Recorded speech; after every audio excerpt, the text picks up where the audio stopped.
तो मुजफ्फरपुर के वर्तमान में जो सिविल सर्जन है, मैं नाम लेके कह रहा हूं, डॉक्टर सुधीर कुमार, उनको गिरफ्तार करना चाहिए था। उनको ही आपने दे दिया जिम्मेदारी कि आप जांच करके बताएं। तो सिविल सर्जन साहब अपने मुस्तैदी में ये हत्या करवाने का काम कर रहे हैं। ये तो एक नायाब उदाहरण है जो यहाँ पे एक दुर्घटना घटी।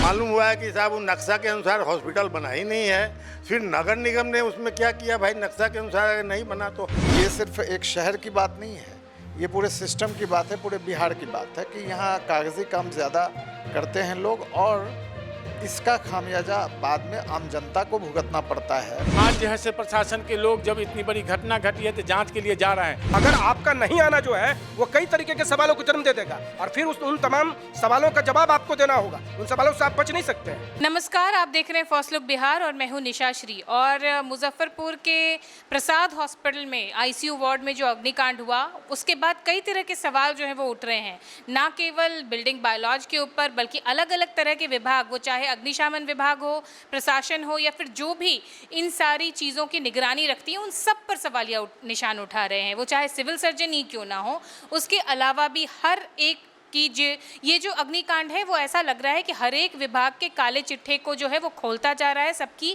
पोल खोलता जा रहा है। तो इसी विषय पे आज हमने एक डिबेट अपने स्टूडियो में बुलाया और डिबेट के लिए हमारे साथ स्टूडियो में उपस्थित हैं। सबसे पहले उनका परिचय आपसे करवा दें। हमारे साथ जन स्वराज के नेता हैं अनय राज जी हैं। हमारे साथ अनिल सिन्हा हैं जो वनवासी कल्याण आश्रम बिहार से जुड़े हुए हैं।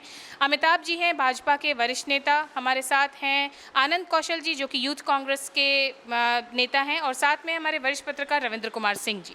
अनय राज जी, जन स्वराज जो एक बिहार में नई क्रांति लेकर के आ रही थी और कहीं ना कहीं चुनाव से पहले इन मुद्दों को लगातार उठा रही थी।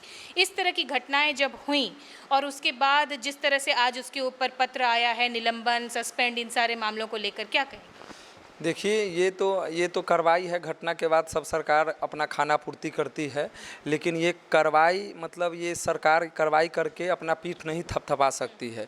क्योंकि मुजफ्फरपुर ज़िले में हमारा तिरहुत प्रमंडल है, यहाँ पे 1000 से ऊपर हॉस्पिटल और जांच लैब और मेडिसिन का दुकान जो अवैध चल रहा है, बिना निबंधन का चल रहा है और सिविल सर्जन के संरक्षण में चल रहा है। तो सिविल सर्जन साहब अपने मुस्तैदी में ये हत्या करवाने का काम कर रहे हैं। ये तो एक नायाब उदाहरण है जो यहाँ पे एक दुर्घटना घटी, फायर सिस्टम हुआ। ये मतलब ये दुर्घटना है, लेकिन ये दुर्घटना घटाने के पीछे केवल हॉस्पिटल जिम्मेदार नहीं है, प्रशासन जिम्मेदार है, वहाँ का डिपार्टमेंट जिम्मेदार है, जो स्वास्थ्य विभाग है, और सबसे बड़ा जिम्मेदार सरकार की है कि सरकार ऐसे मतलब लोगों को यहाँ पे डिपोटेट किए हुए है जो यहाँ से मेडिकल माफियाओं से पैसा वसूल कर सरकार को खजाना में भरने का काम करती है। और इसी बात पर हमारी पार्टी ने हमेशा से मेडिकल माफियाओं के खिलाफ शिक्षा को सुदृढ़ करने के लिए मुद्दा मुखर होकर उठाया गया है। लेकिन जो जनता हमको सड़क पर रखी है तो हम लोग आज भी सड़क पर हैं।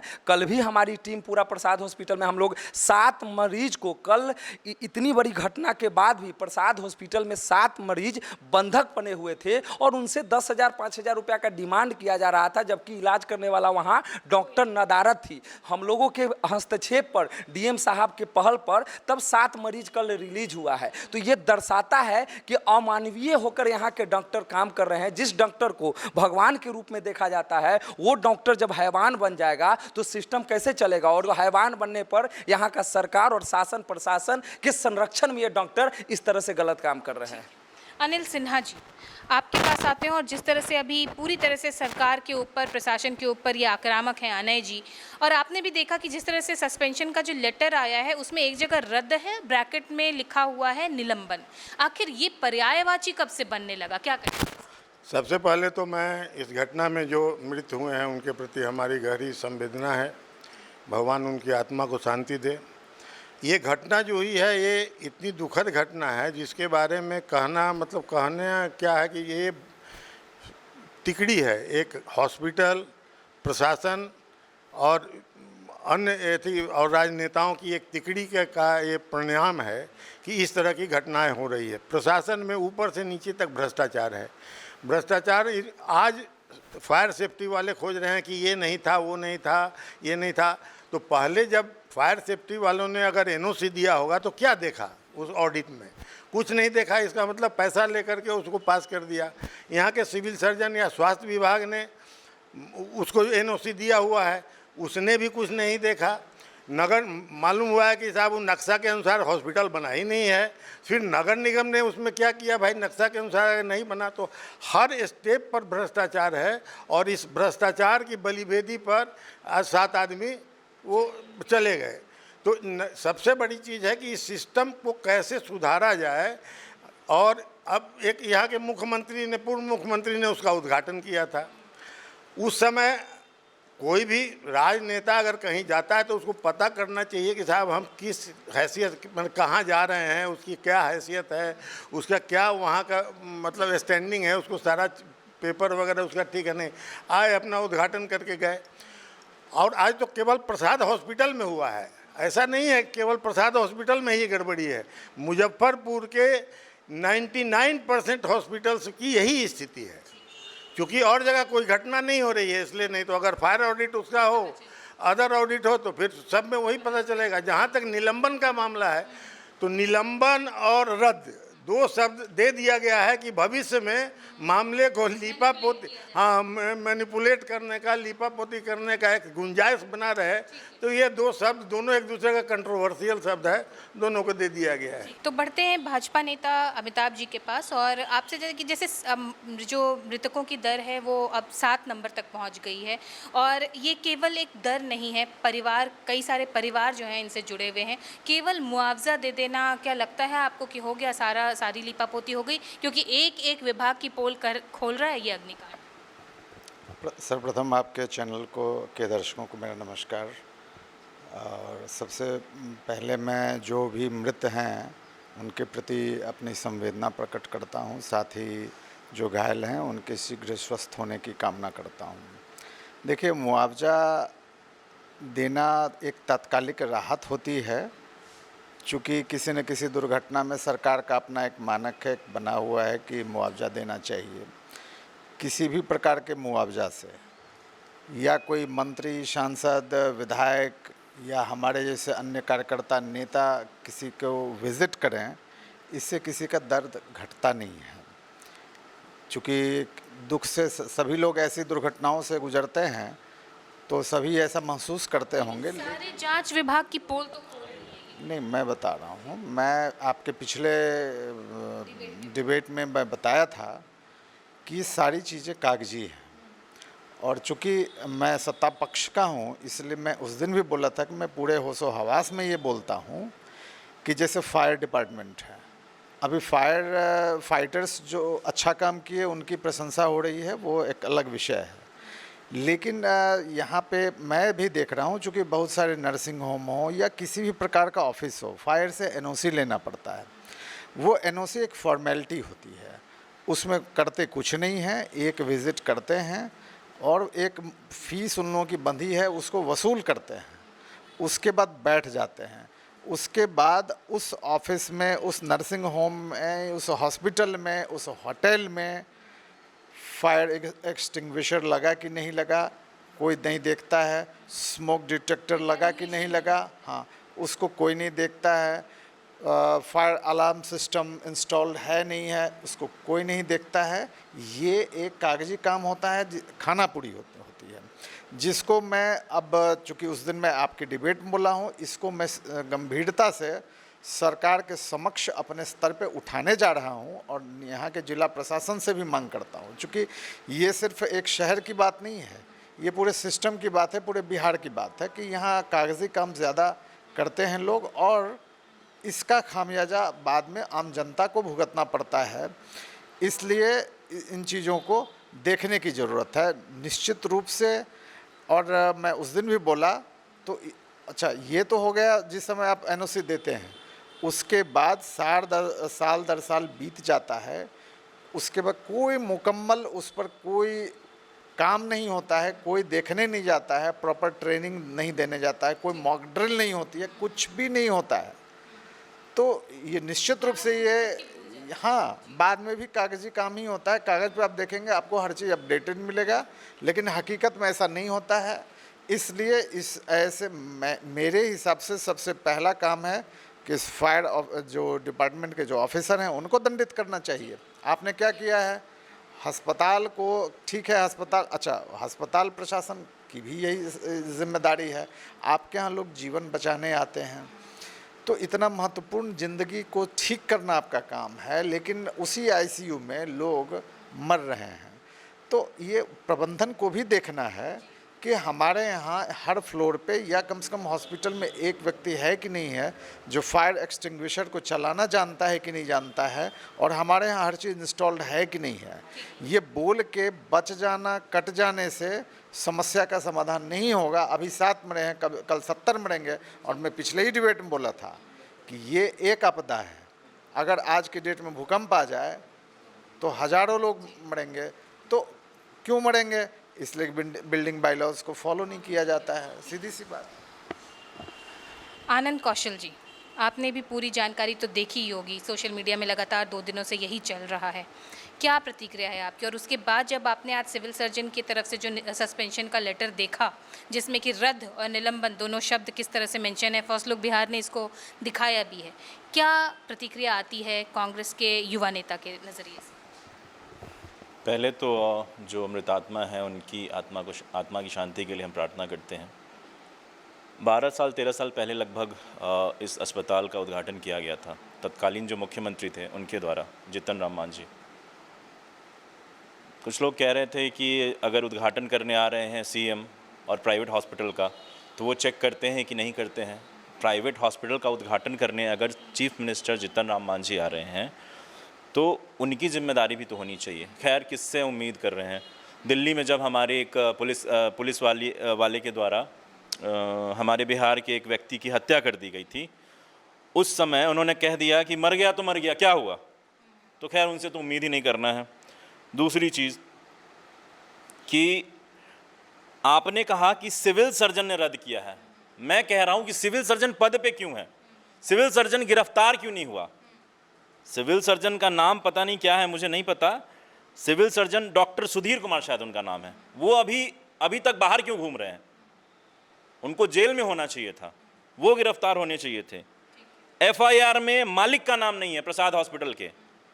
जितने भी चैरिटेबल ट्रस्ट हॉस्पिटल्स चल रहे हैं, क्या उनकी ऑडिट हो रही है और लोकल लोगों की उसमें क्या भूमिका है, ये तय की जाती है। आप एक फायर ड्रिल, मॉक ड्रिल की हमारी भाजपा के जो हमारे प्रवक्ता हैं, उन्होंने बहुत अच्छी बात करी है, मैं उनसे सहमत हूँ। उन्होंने कहा भी है कि मैं इस बात को उठाऊंगा, अपने सरकार से मैं सवाल पूछूंगा। उन्होंने बहुत अच्छी बात उठाई है कि मॉक ड्रिल तक नहीं कराई जाती है, भूकंप आएगा तो क्या होगा। तो मुजफ्फरपुर के वर्तमान में जो सिविल सर्जन है, मैं नाम लेके कह रहा हूँ, डॉक्टर सुधीर कुमार, उनको गिरफ्तार करना चाहिए था। उनको ही आपने दे दिया जिम्मेदारी कि आप जांच करके बताएं, और उन्होंने ही सस्पेंड कर दिया या रद्द किया या क्या किया। वो फिर 2-4-6 महीने बाद फिर वो हॉस्पिटल खुलेगा, मुझे पता है ये चीज़, ये कुछ होना जाना है नहीं, ये सब लिपापोती करेंगे। तो डीएम साहब हैं, उनको ये देखना चाहिए था कि सबसे पहले सिविल सर्जन को हटाना था। ठीक है, आप ट्रस्ट वाला अस्पताल है, वो ट्रस्ट वाले हॉस्पिटल्स की ऑडिट नहीं हो पा रही है। आप उससे ये पूछ नहीं पा रहे हैं कि फंडिंग्स कहाँ से आ रही है, वो फंडिंग्स के जो पैसे हैं उनको किस चीज़ में लगाया जा रहा है। आप एक दिन का 30-30 हज़ार रुपये, क्योंकि प्रसाद हॉस्पिटल बहुत मुजफ्फरपुर के अच्छे हॉस्पिटल्स में नामी हॉस्पिटल्स है, उसमें हमेशा चूँकि हम लोग सामाजिक जीवन में है तो हमें जाना पड़ता है, तो हमने देखा एक दिन में 30-30 हज़ार रुपये वो बिल करती है आईसीयू के। अब आप सोचिए कि कोई आदमी जिसका एक्सीडेंट हुआ है, वो सांस नहीं ले पा रहा है, वो जाके ऑक्सीजन, उसको ऑक्सीजन लगाया गया है, और ऑक्सीजन में क्या गया, उसके फेफड़े में धुआं, और उस फेफड़े में आग लगने से तो मरे, उसके बाद जो धुआं आया, वो धुआं उसके फेफड़े में जाने से दूसरे-तीसरे दिन बाद भी लोग मर रहे हैं। ये इतनी मार्मिक चीज़ है। मतलब मैं इस चीज़ में क्या कहूँ, कांग्रेस और भाजपा छोड़ दीजिए, इसमें एक आदमी होने पे मुझे शर्म आ रही है कि जैसे जंगल में आग लगता है, जानवरों की लाशें पड़ी होती है ना, वो हुआ है हमारे साथ। क्या चाहते हैं अब इसमें?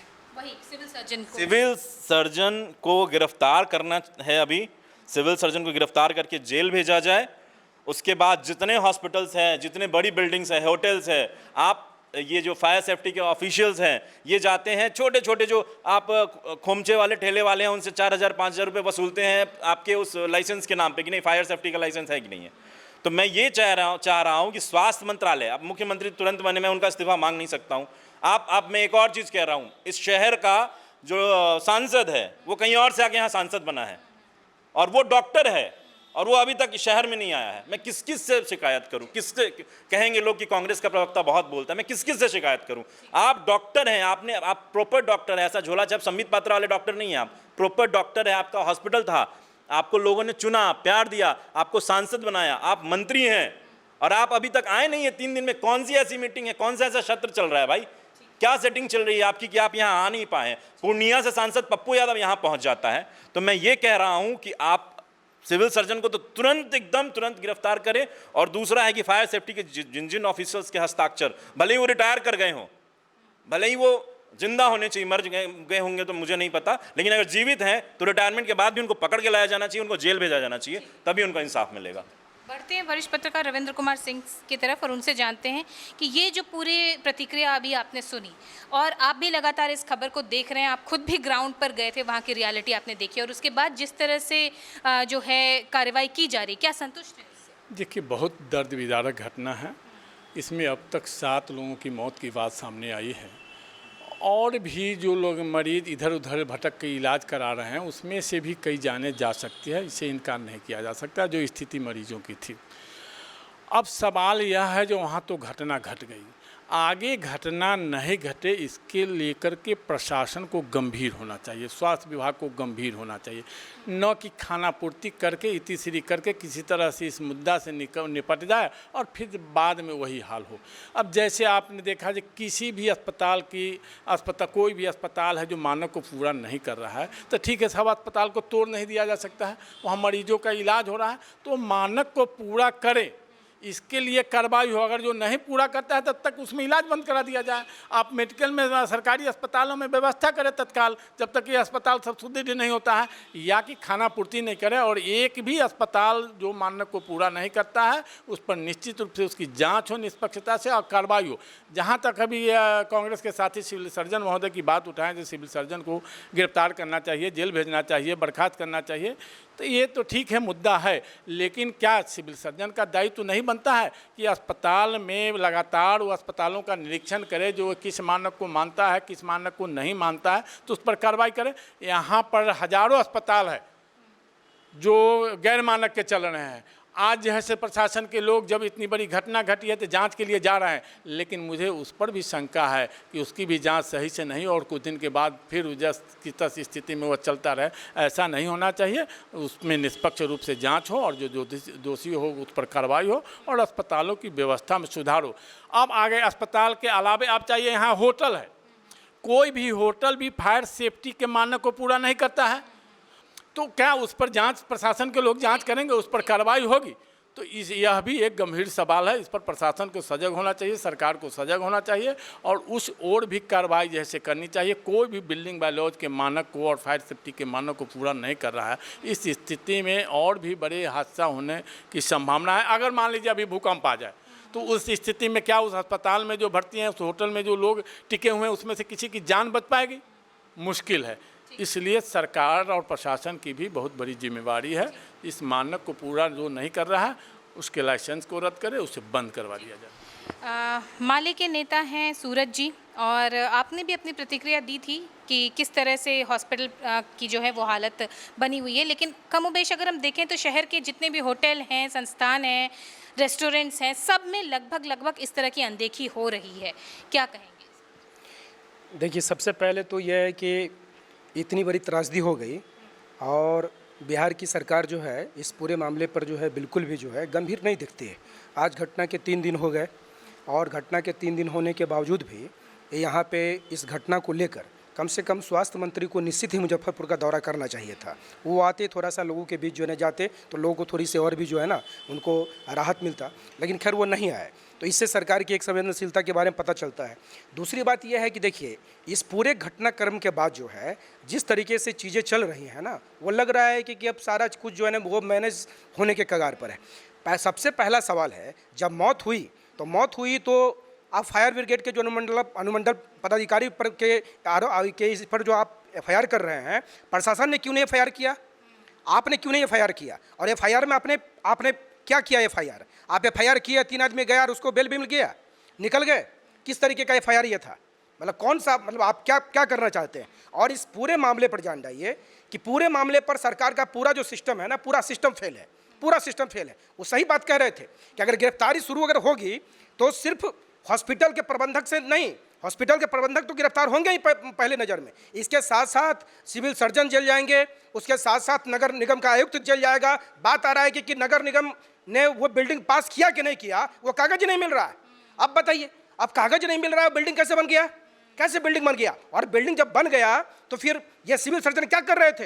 13 बेड का आईसीयू है, उसमें 20 बेड लगा हुआ है, ये देखने की जवाबदेही किसकी थी? ये सिविल सर्जन की जवाबदेही थी। आपकी जवाबदेही ये नहीं है कि जब घटना घट जाएगा, लोग मर जाएंगे, उसके बाद आप जाकर जो है ना हॉस्पिटल का लाइसेंस निलंबित कर देंगे, ये नहीं चलेगा।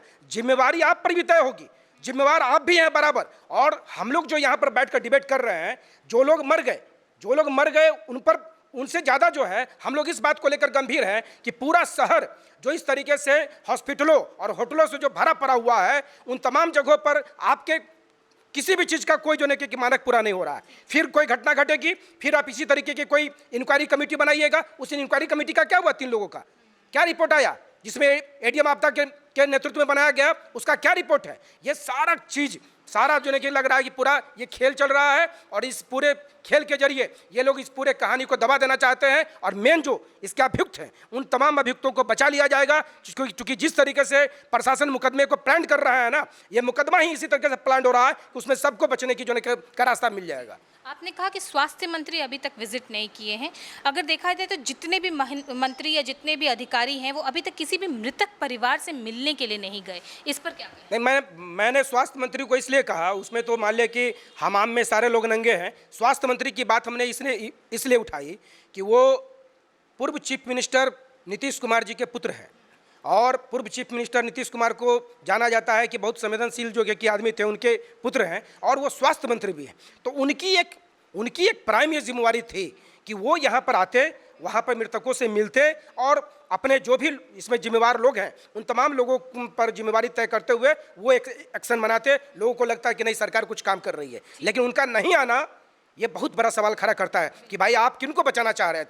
तब फिर आपकी नीयत पर सवाल खड़ा होगा। अगर आप यहाँ पर नहीं अगर आइएगा, जैसे सांसद नहीं आ रहा है, तो सांसद नहीं आ रहा है तो आज पूरे मुजफ्फरपुर में इस बात की चर्चा हो रही है कि अरे वो सांसद कहाँ से आएगा, वो तो खुद डॉक्टर है, वो तो खुद डॉक्टर फोन उसको कर रहा होगा कि अरे आप मत आइए, आप वहीं पर बैठे हो रहिए, क्यों जो है कि यहाँ पर आप आकर करेंगे। तो अगर आपका नहीं आना जो है वो कई तरीके के सवालों को जन्म दे देगा, और फिर उन तमाम सवालों का जवाब आपको देना होगा। उन सवालों से आप बच नहीं सकते हैं। हमारे वरिष्ठ पत्रकार की तरफ बढ़ते हैं, और यही सवाल आपसे भी कि जितने भी लोग आए हैं अभी तक कोई भी मृतक के परिवार से मिलने के लिए नहीं गए। देखिए, यहाँ तो खाना पूर्ति करने के लिए वो लोग आए हैं, यहाँ सिर्फ संवेदनहीन लोग संवेदनशीलता दिखाने आए हैं। जो मृतक है उनके परिवार की क्या स्थिति है, उनके घर जाकर के भी उनके स्थिति को देखना चाहिए, लेकिन कोई नहीं गया। सबसे बड़ी हास्यास्पद बात है जो सूरज जी बता रहे हैं कि यहाँ को जो सांसद है, केंद्र में मंत्री है, वो अब तक नहीं आए हैं। उनको तो सबसे पहले आना चाहिए, वो डॉक्टर है, लेकिन वे नहीं आए हैं। तो इस तरह से एक तो राजनेताओं की संवेदनहीनता है ही, अधिकारी वर्ग भी इस पर, उनसे हम आग्रह करते हैं कि इस पर ठोस कदम उठाए ताकि आगे इस तरह की घटना भविष्य में नहीं घटे और इस तरह लोगों की जान नहीं जाए। इसलिए प्रशासन को गंभीर होना पड़ेगा, स्वास्थ्य विभाग को गंभीर होना पड़ेगा। आनंद कौशल जी, आपसे भी यही सवाल कि मंत्रियों का आने से क्या प्रभाव होता, नहीं आने से क्या नुकसान? मंत्रियों के आने का प्रभाव का एक छोटा सा उदाहरण मैं देना चाहता हूँ। लास्ट ईयर बड़े लाव लश्कर के साथ नीतीश कुमार आए थे, ठीक है। उससे 2 दिन पहले, उससे 300 मीटर दूर मात्र अहियापुर चौक पे सड़क बन रही थी, उसमें गड्ढा खोदा गया था। एक प्रिंस कुमार नाम का व्यक्ति बाइक से जा रहा था, पानी भरा हुआ था गड्ढे में, उसको पता नहीं चला, उसी गड्ढे में वो गिर गया और छड़ जो सरिया था उसके आर पार हो गया और उसकी मृत्यु हो गई। तो इतनी बड़ी खबर जो थी वो दब गई। अगर स्वास्थ्य मंत्री यहाँ आते इस चीज़ के लिए कि प्रसाद हॉस्पिटल में ऐसा ऐसा हुआ है, तो इतनी बड़ी खबर बनती है। नेशनल मीडिया में आप ये चीज़ आता, बस एक नीचे रनिंग लाइन चल रहा है कि प्रसाद हॉस्पिटल में आग लगी है, 3 लोगों की मौत हो गई है उस दिन, आज तो 7 हो गई है। तो मेरी ये मांग है कि सबसे पहले कि जो 4-4 लाख का मुआवजा है, वो 4-4 लाख का मुआवजा नहीं, कम से कम 25-25 लाख का मुआवजा होना चाहिए। जो घायल है उनको आजीवन मुफ्त इलाज मिलना चाहिए अच्छे हॉस्पिटल में, ये मेरी मांग है। और मतलब एक चीज़ ये सुनिश्चित करना चाहिए कि जैसे मैं अभी बाइक ड्राइव करके आ रहा था, मेरा हेलमेट नहीं तो 1000 रुपये का चालान हो जा रहा है। मेरे गाड़ी का इंश्योरेंस फेल है तो उस पर चालान हो जा रहा है। इंश्योरेंस अगर मतलब जो फिटनेस परमिट के नाम पे लाखों रुपए वसूले जाते हैं आम आदमी से, तो ये बड़े बड़े जो उद्योगपति है और हमारे नेता राहुल गांधी इस चीज़ के लिए लड़ भी रहे हैं कि मुजफ्फरपुर में चाहे प्रसाद हॉस्पिटल वाले लोग हों या फिर ऊपर में अडानी जैसे लोग जो कि आज इतना निकोबार आइलैंड के साथ कर रहे हैं, उन जैसे लोगों में हमारी औकात मुजफ्फरपुर तक सीमित है। तो हम ये कह रहे हैं कि सबसे पहले सिविल सर्जन की गिरफ्तारी होनी चाहिए, उसके बाद जो फायर सेफ्टी के ऑफिसर्स हैं उनकी गिरफ्तारी होनी चाहिए, उस समय जिन्होंने जो उनको परमिशन दिया था उनकी जिम्मेदारी तय होनी चाहिए, और आज से ये सुनिश्चित की जानी चाहिए कि किसी भी मासूम की जान इस बात पे ना जाए कि कोई करप्शन कर रहा है, कोई पैसा, लापरवाही भी नहीं, करप्शन। मैम आज 1000 रुपये जाइए ना, आप किसी चीज़ का सर्टिफिकेट बनवा सकते हैं, हजारों, मतलब हर चीज़ का सर्टिफिकेट आप करप्शन की वजह से ये हुआ है, प्योर करप्शन का ये आप रिजल्ट देख रही हैं। करप्शन की दूसरी एक और चीज़ कि मॉक ड्रिल्स मैंडेटरी होना चाहिए। आज जब ऑपरेशन सिंदूर के टाइम में कुछ पूरे देश में जो है सायरन बजवा के करवाया गया था, तो वो हर महीने, जैसे मैं कॉर्पोरेट में जब था तो हर महीने इतनी बड़ी बड़ी बिल्डिंग्स थी तो फायर सेफ्टी का ड्रिल कराया जाता था। तो ये ट्रेनिंग होनी चाहिए, हाँ कंपलसरी होनी चाहिए हर महीने एक बार, कि पता चले लोगों को कि कैसे इवैक्यूएट करना है, ये सारी चीज़ें होनी चाहिए। भ्रष्टाचार की भेंट चढ़ गए हैं 7 लोग अभी वर्तमान में, और ये पता नहीं और कितनी लंबी फहरिस्त होगी। भाजपा के वरिष्ठ नेता हैं अमिताभ जी, आपसे जानना चाहेंगे कि लोगों के अंदर एक रोष तो है कि जितने भी मंत्री आ रहे हैं वो हॉस्पिटल का चक्कर लगा करके तो चले जा रहे हैं, लेकिन मृतक के परिवार से कोई सुध नहीं ले रहा। देखिए, मैं इस विषय पर पहले ही बता दिया हूँ कि किसी के आने जाने से किसी का दुख दर्द कम नहीं होता है। अब ये तो मंत्री, सांसद, विधायक या जो भी स्थानीय हो, जिनके भी क्षेत्र के लोग हताहत हुए हैं, तो ये उनका नैतिक दायित्व है। और ये अभिभावक की तरह होते हैं। हाँ ठीक है, मैं वही बता रहा हूँ कि ये उनका नैतिक दायित्व है और कुछ कर भी रहे हैं, कुछ आगे भी करेंगे। रही बात स्थानीय सांसद की, और जो मंत्री हैं वो भी अभी आने ही वाले हैं या आज आ भी चुके होंगे, तो वो भी जाएंगे ही, उनको जाना भी चाहिए, चूँकि उनके क्षेत्र का मामला है, इससे इनकार नहीं किया जा सकता है। देखिए, ये वक्त राजनीति का नहीं है, चूँकि इसमें इनोसेंट लाइव्स लॉस्ट हुआ है, ठीक है। ये वक्त है इन चीज़ों पे ध्यान देने का कि ऐसी घटनाएं, दुर्घटनाएं भविष्य में नहीं हो। इसके लिए सिर्फ फायर से ही संबंधित नहीं, हर वो प्लेस ऑफ गैदरिंग जो है, जहाँ पे समूह में लोग रहते हैं, उनकी सुरक्षा के लिए जो भी उपक्रम हो, वो स्थानीय प्रशासन से लेके जो राज्य का प्रशासन है, सबको इसमें करना चाहिए। उसमें फायर के लिए मॉक ड्रिल हुआ, अर्थक्वेक के लिए मॉक ड्रिल हुआ कि कैसे इमरजेंसी एग्जिट्स होना चाहिए, बिल्डिंग्स कौन सी नई है, कौन सी पुरानी है, इनको देखना चाहिए। हाँ, तो इससे भविष्य में होने वाले दुर्घटनाओं से बचा जा सकता है। अनिल सिन्हा जी, आपने सब लोगों की बात सुनी, और एक बात तो आ रही है कि जो अभिभावक की तरह होते हैं, जो भी नेता या मंत्री या कोई भी बड़े पद पर जो लोग होते हैं, उनका आना क्या महत्वपूर्ण है, या उनका केवल ट्वीट कर देना और मुआवजा भेज देना काफ़ी है? मेरा तो मानना है कि जब भी इस तरह की आपदा होती है तो ज़्यादातर नेता वो टूरिज्म, जैसे अभी डिजास्टर हुआ तो डिजास्टर टूरिज्म में आते हैं, हाँ, उसमें आते हैं। और वो आके मतलब हॉस्पिटल गए, हॉस्पिटल में क्या देखा, हॉस्पिटल में तो कुछ था नहीं, तो हॉस्पिटल में गए, वहाँ बाहर भाषण दिए, फिर अपने घर गए। उन मृतकों को देखने वाला, उनके परिवार को देखने वाला कोई नहीं। दूसरा है कि जो घायल हैं, विभिन्न अस्पतालों में हैं, उनकी देखभाल कौन कर रहा है? आज मुझे तो नहीं लगता है कि वो बेचारा क्या उनका परिवार ही कर रहा है, कोई उनको देखने नहीं जा रहा है। आज भी एक मृत्यु हुई है, उसको भी कोई देखने नहीं गया है। तो ये सब चीज़ नेता आए नहीं आए इससे कोई मतलब नहीं। मेन है कि सिस्टम, जो सड़ा हुआ सिस्टम है वो कैसे सुधरे। अब ये तो प्राइवेट हॉस्पिटल की बात है, सरकारी अस्पतालों में भी यही स्थिति है। आप SKMCH में जाइए, यहाँ का मॉडल हॉस्पिटल बना है, सदर हॉस्पिटल जाइए, वहाँ भी मानक नहीं पूरा है। वहाँ अगर कुछ होता है तो फिर उसकी जिम्मेवारी किसकी होगी?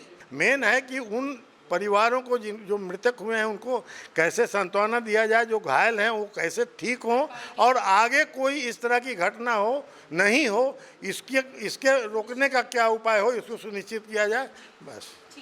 अनय राज जी, कंक्लूडिंग स्टेटमेंट के लिए क्या कार्रवाई अब होनी चाहिए कि आगे इस तरह की घटना हमको देखने लगे? देखिए, हम जब इंसान हैं हम, तो हम बीमार पड़ेंगे, इलाज की ज़रूरत पड़ेगी। देश हमारा कोई भी स्टेट हो वहाँ पे प्राइवेट हॉस्पिटल है ही, प्राइवेट हॉस्पिटल चाहिए। लेकिन हम आपसे बस एक सीधा सरकार से मांग करते हैं, हमारी पार्टी भी मांग करती है कि जो दोषी है उस पर कार्रवाई करके एक मानक ऐसा डिसाइड किया जाए, तय किया जाए, जिस मानक को कोई उल्लंघन करता है, चाहे वो कितना बड़ा मेडिकल माफिया क्यों ना हो, कितना बड़ा। 2014 में प्रसाद हॉस्पिटल का उस बिल्डिंग में उद्घाटन हुआ, तत्कालीन मुख्यमंत्री ने उद्घाटन किया। अगर आज 10 साल बाद भी जो हर महीना में अब 300-400 मरीजों को दावा करता है कि हम इलाज करते हैं और ठीक करते हैं, तो उसमें करोड़ों की कमाई होती है। तो सबसे पहले तत्कालीन लाभ के रूप में हॉस्पिटल प्रबंधक के रूप से जिला प्रशासन, सरकार ने 4 लाख की घोषणा करके अपना पीठ थपथपा रही है, ये नहीं चलेगा। पहले तो जब आप उस संस्थान से 10 मरीज का इलाज करने वाला हॉस्पिटल आज 400 मरीज का इलाज करता है और दावा करता है, इतना बड़ा बड़ा बिल्डिंग बन गया, इतने डॉक्टर काम कर रहे हैं, तो जो मरीज मरे हैं उनको हमारी पार्टी, हम लोग कल भी मांग किए थे, आज भी हॉस्पिटल प्रबंधक अपने आय से जो आप 20 वर्षों में कमाए हैं, करोड़ों रुपया की संपत्ति आपने अर्जित किया है, उन परिजन के घर पर जाके 1-1 करोड़ रुपया पहले दीजिए। और जो सरकार का मानक है उस मानक पर नहीं काम करे तो वैसे जितने प्रसाद हॉस्पिटल टाइप का जो नियम उल्लंघन कर रहे हैं सबको 24 घंटे के अंदर में जिला अधिकारी मुजफ्फरपुर ताला लगवाएं, सिविल सर्जन के साथ जाकर निरीक्षण करे। ये खाना पूर्ति अखबार में अभी 1 घंटा पहले फिर ट्वीट देख रहे हैं जिला प्रशासन का कि तत्कालीन निलंबन क्यों कीजिएगा, या तो अगर गलत है तो निलंबन कर दीजिए पूर्ण रूपेण से, और नहीं तो मानक तय कीजिए, उस मानक पर हॉस्पिटल को चलाइए। तो कि हमारे जीवन की गाड़ी कमाई 30-30 हजार रुपया आईसीयू में दिया जाता है और डॉक्टर सो जाता है, नर्स गायब रहता है, वेंटिलेटर का गैस उड़ जाता है, कोई बंद करने वाला नहीं रहता है। तो ये सीधा सीधा मानवीय लापरवाही है और ये पैसा का शोषण है, हमारे मेहनत की कमाई का लूट है और जिला प्रशासन के सामने में लूट है। जिला प्रशासन अपने मुस्तैदी में लूट करवा रहा है, तो डीएम भी इसके दोषी होंगे। अगर वैसे लोगों पर कार्रवाई नहीं होगा तो डीएम तत्काल रूप से उनको मुआवजा दिलवाए। हॉस्पिटल प्रबंधन की चूक है, उनके स्टाफ की चूक है और पूरा सिस्टम का चूक है, और उनको 1-1 करोड़ रुपया मुआवजा सरकार अपना अलग दे और ये हॉस्पिटल प्रबंधन के कारण उनकी मृत्यु है, 1-1 करोड़ का मुआवजा दिया जाए। ठीक है, तो ये बहस जो है, लोगों का आक्रोश जो है, हम घंटों इसके ऊपर डिबेट चला सकते हैं, लेकिन समय का हमें ध्यान रखना है। और जो भी बात सामने आई उसमें एक बात तो साफ है कि भ्रष्टाचार की भेंट चढ़ गए हैं ये 7 लोग, और आगे कोई भी मासूम, कोई भी निर्दोष जिंदगी भ्रष्टाचार की भेंट ना चढ़े, इसलिए जो प्रशासन है, जो संबंधित विभाग हैं, वो इसके ऊपर उचित कार्रवाई करें और जो मानक है किसी भी संस्थान को चलाए जाने का, उसके ऊपर ज़रूर ध्यान दिया जाना चाहिए। मुआवजे की रकम बढ़ाने की बात हो रही है, ये इसके ऊपर भी ध्यान दिया जाएगा। फिलहाल अपनी अपनी बातों को हमारे साथ साझा करने के लिए जितने भी हमारे मेहमान यहाँ उपस्थित हैं उनको बहुत बहुत धन्यवाद, और इसी के साथ इस चर्चा को यहीं पर देते हैं विराम। आप देख रहे थे फर्स्ट लुक बिहार। धन्यवाद।